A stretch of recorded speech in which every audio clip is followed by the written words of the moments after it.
Bob Sloan is a 62-year young ex-offender who worked in prison industries in Florida. He has owned multiple businesses, including an ambulance service, a pet store, a cab company franchise, and something called Fantasy Farms and Ranch. Since 2003, Bob has worked as a prison industry consultant and investigative journalist. He consults with management of prison industries nationwide to keep them informed of the requirements of state and federal laws governing the use of prison labor. He has written extensively on prison labor and issues. Currently, he blogs at Daily Costs and on his own website about exploitation of prison labor, civilian job losses, prison industries, and the lack of oversight over the Peace P program, which is diverting jobs from the private sector to the prison industry. Bob Sloan, thanks for joining us. Welcome to the Global Freedom Report. Thank you, Brent. Glad to be here. Bob, you owned a business called Fantasy Farms and Ranch. I'm intrigued by the name. What was that business? I had a ranch. We raised Black Angus cattle and Arabian horses, and I owned a pet shop at the same time, so we had a dog kennel there. We raised much of our own stock for the kennel, for the pet shop, and I transported products, agricultural products, all over the country. Wow, Arabians. Well, that must have been something. You were a prisoner. Where and when were you an inmate, and what was the crime for which you were incarcerated? I was incarcerated from 1981 to 1990. I was in Florida, and the charge was grand theft. And I served time within Florida at several institutions. The majority of my time was spent at Polk Correctional Institution in Polk City, Florida. And how long were you in? How long were you a prisoner? From 1981 until 1990. I was released in 1990. So 9 years you spent in the system. And now, was this the state system in Florida or the federal system in Florida? It was a state system. Okay, and were you? I don't know how it works. So if I ask a question that seems a little bit, everybody should know that. Well, I don't. But were you treated? Are there different categories of prisoner? Like, we always hear about, you're going to go into the hole where you're going to be in solitary confinement because you're a really, really bad guy, or you're going to have more, more privileges and such. Were you given some kind of a categorization as the kind of prisoner, and did it stay the same for 9 years, or did it change? Like you start out this way and then you graduate to another way of being treated? Well, everybody, when they go in, they go through a reception and medical center where they evaluate and classify you for permanent placement at some facility. And I was classified, because of the length of my sentence, I was classified as closed custody when I first went in, which means I'm not maximum security. I didn't have to go to one of the big prisons like Florida State Prison or something like that. Most of the Florida prisons have close, medium, and minimum custody housing. So I was close custody for a period of years, and then 3 or 4 years, and it went down to medium, and then it finally went to minimum. Okay. Now, you would have heard me ask the question I'm asking of the listeners in general. Okay. How would you answer it? Based on your time in the prison system from 1981 to 1990, was the prison system geared more toward, in your opinion, rehabilitation or punishment? During the years I was in there in 81 to 90, yes, they were geared towards rehabilitation more than punishment. That's since changed. That was going to be, is it still the same? And so that was going to be my question. You're saying that has changed. Yes, it's changed 180 degrees from what it was. How is it that such a dramatic change takes place? Brent, the reason for this is money. They have written all these laws. They have incarcerated more and more and more individuals in all the different state prison systems, including the federal. And what's happened is they have to pay for that. Now, they've been cutting education. They've been cutting various social services, and they've cut things as much as the meals in the prison to the inmates, the number of calories. And the things that have been cut that affect rehabilitation are programs such as the counseling programs, the drug and alcohol rehab programs, education. There's no longer any college offered in most of the prisons. There's not even any high school. The only thing they have now is the ability to give certain inmates who have a fourth grade or lower education training for GED. So it's all swung around. It's changed. There's no rehabilitation. It's just maintaining and keeping the inmates in there for the longest period of time. Not to belabor it, but does such a change happen because some official signed some document, or does it happen over time, or is it just because the prison industry has become so privatized that money is now a more important issue? Well, the prison privatization and the prison industry privatization is a big part of that. They always put these prison privatization efforts through, and they promise the state that they're going to save the taxpayers as much as 7% in operating a private facility, and that just does not happen. What happens is it usually costs the taxpayers more. And so with the prison industries, it's the same thing. The taxpayers are paying for all the clothing, the housing, and the health care of these inmates to keep them a viable and healthy workforce for the prison industries. They work in the prison industries, but the taxpayers don't realize any of the money from those industries. So, in other words, what you're saying is that the politicians lied. Yes. All right. See, I told you all what George Carlin and I both say. Never believe whatever they say in government, because whatever it is, it's not true. Okay, let's talk the private prison industry. Now, I have read that it's the fastest growing industry in the United States. Do you know if that's true? That's correct. It is the largest growth industry in the United States today. The prison industrial complex, as it's termed by most of us in the that are researching this and aware of it, is a huge industry. $60 billion a year spent on incarceration last year. 60 billion, did you say? Yes, that's a conservative estimate. Some of the National Institute of Justice, for instance, or Bureau of Justice Statistics, place it at 60. The private researchers and professors who do studies and reports place it closer to 75 billion a year. How many private prisons are there in the United States? Do we know? I can't give you an accurate figure. I can give you a ballpark. There's approximately 125 that I'm aware of, and they house 169,000 inmates. Now, how many non-private prisons are there? Do we know? There's more there's more state prisons than private. The private prisons are the ones that I just mentioned. I'm sorry, I may have misunderstood you. No, I'm asking about both figures and everything. So there are more state-owned or state-run prisons than there are private prisons still, at least. That's correct. Okay, now, what exactly is meant by the term prison industries? Prison industry encompasses the manufacture of products, and it doesn't have to be a product that's sold on the open market. It can be a product that's sold with from the prison industry to the prison, and an example would be toilet paper or lockers or bunk beds or facility beds for the inmates. So does it, however, include, like, for example, when prisoners go to work and they whatever it is they do, and though their work is turned into products, I'm taking it from what you're saying that some of those products indeed are sold to the public.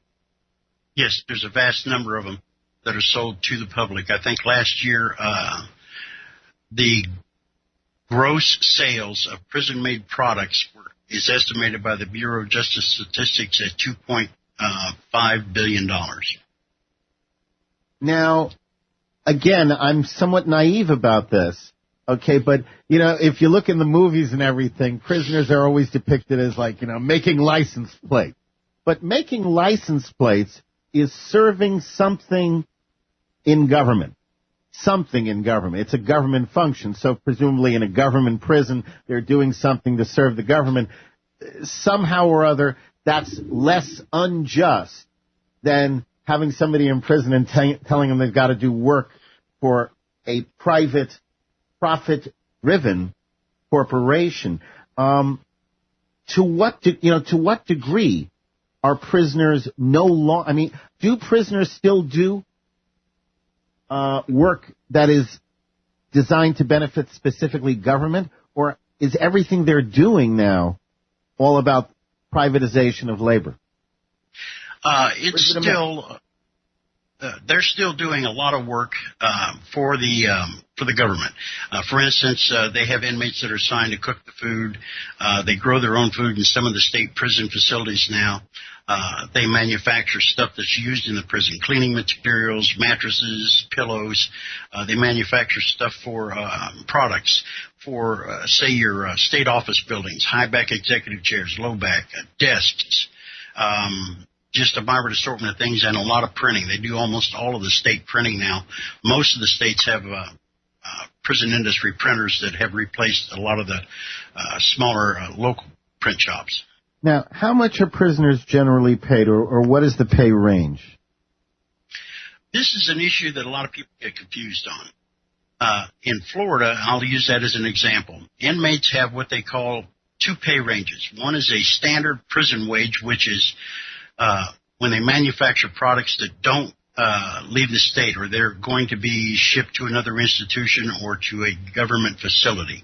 They earn between 20 cents and 50 cents an hour for their labor on those products. On the other side of the coin, there's the PI-CP program, and they're required, the states or the prison industries that participate in it, to pay the inmates the prevailing wage for their job description. So if you're a welder on the street and making $22 an hour, that's what the inmate is supposed to be paid in the prison performing the same duties. Really? Oh, and it's PI-CP. I said PCP because I didn't know how to pronounce that. So this program, this PI-CP program, is supposed to get prisoners paid at the same rate that their labor is compensated in the outside world. That's correct. That sounds like a good thing. Well, it would be if it was followed, but it's not. Got it. Now, what kind of living expenses exist for inmates, or are there? Well, out of their gross wages, if they are let me put it this way, on the standard wage between 20 and 50 cents an hour that they are paid, that's what they're paid. The prison industry actually pays them $1 an hour. The rest of that money is turned over to the state to help offset the cost of incarceration, their room and board, that kind of thing. The inmates never see that. In the PI program, it's different. The wages they earn, there's 80% of what they earn is taken back. 40% for room and board, 20% towards a victim restitution program, state and federal taxes, court fines if they're owed, and child support if they have that ordered. Okay. Now, how are prisoners being exploited? Because I know you've written a lot about this, about the exploitation of prison labor. So just in basic nuts and bolts, how are they being exploited? Well, the PI program, the PI-CP, we refer to it as a PI program. It's a federally run program. It's run by the U.S. Department of Justice. And until 1995, it was overseen by the Department of Justice. In that year, in 1995, they outsourced oversight and policy determinations of the program to an independent association called the National Correctional Industries Association, which is nothing more than a lobby group for the prison industries and their companies that partner with them and their raw material suppliers. No, wait a minute. What was that again? The National what? National Correctional Industries Association. And this is not a government agency? No, sir, it is not. It is a private organization. It's an association that's made up of all of the state prison industries, the suppliers of raw materials to those prison industries, and the partnering corporations who make the products and sell the products that the inmates manufacture. So, in other words, the government has outsourced the oversight of the program Yes. to this association. Yes, they have. And that's been over the last 16 years, and there's been some vast changes. For instance, as I said, they're supposed to be paid prevailing wages, and the NCIA has recommended to the Department of Justice that instead they get paid the state or federal minimum wage instead. So is there no recourse beyond this NCIA? No, there is. They do. The NCIA is supposed to do annual audits. They're supposed to go out and review all of these different industries on a yearly basis. They've complained to the Department of Justice that they just don't have the manpower to do that, so now they do what they call desk assessments. They just look at the paperwork submitted by the prison industries, rubber stamp it, and send it on to the Department of Justice and say they're in compliance. And this way they only see each individual prison industry maybe once every 3 or 4 years. What about legal action? Is there any kind of legal action that can be brought into play that could offset whatever damage is being done by this lobbying firm in lack of oversight? Well, several inmate groups have hired attorneys over the years, and they have brought litigation about the wages not being paid the right wages and attacking the Fair Labor Standards Act, because the Fair Labor Standards Act is supposed to cover everybody. They specifically, the courts have ruled, no, you can't. It doesn't cover inmates. It doesn't matter they're considered an employee. It doesn't matter that they're receiving fair wages or wages, and that they're paying their taxes and paying their, state and federal. They're contributing to Medicare. None of that matters. They're not an inmate per se in the eyes of the court, so they don't have any standing to sue. Now, you've written about civilian job losses. You've also said the PI-CP program is diverting jobs from the private sector to the prison industry. How does the prison industry affect civilian jobs? Well, Brent, let me give you one example. I think maybe many of your listeners have heard of Lufkin Tools. They have they're a diverse corporation or company, and they're out of Lufkin, Texas. And in 2008, they had suffered such loss in sales that they had a trailer division that made over-the-road trailers, water haulers, carriers, and the sales had dropped so much that they had to close their division. And just as they went to close it, I was in contact with them, and they found out about the PI program and that there was a prison industry at the Tennessee colony, Texas, right around the corner from them, so to speak, that was selling the same products they were selling. It was being made by inmates, and they were being sold for between $2,000 and $3,000 per unit less. So it had driven Lufkin out of business. Lufkin had 150 employees that they had to let go.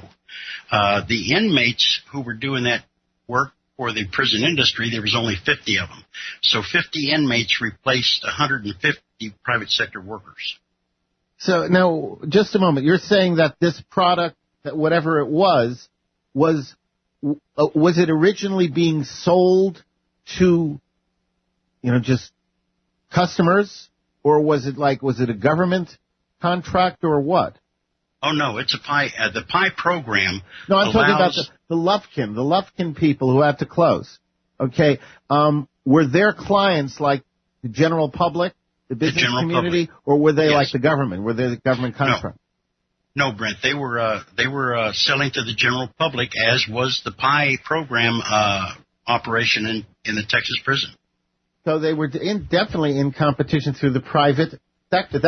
Okay, I get it. I'm upset here. I'm a great believer in follow the money trail, and I have wondered for a very long time, do we have any way of knowing whether the major stockholders in correctional corporations include judges or elected officials, which of course would represent a clear conflict of interest? Do we have any way of knowing that?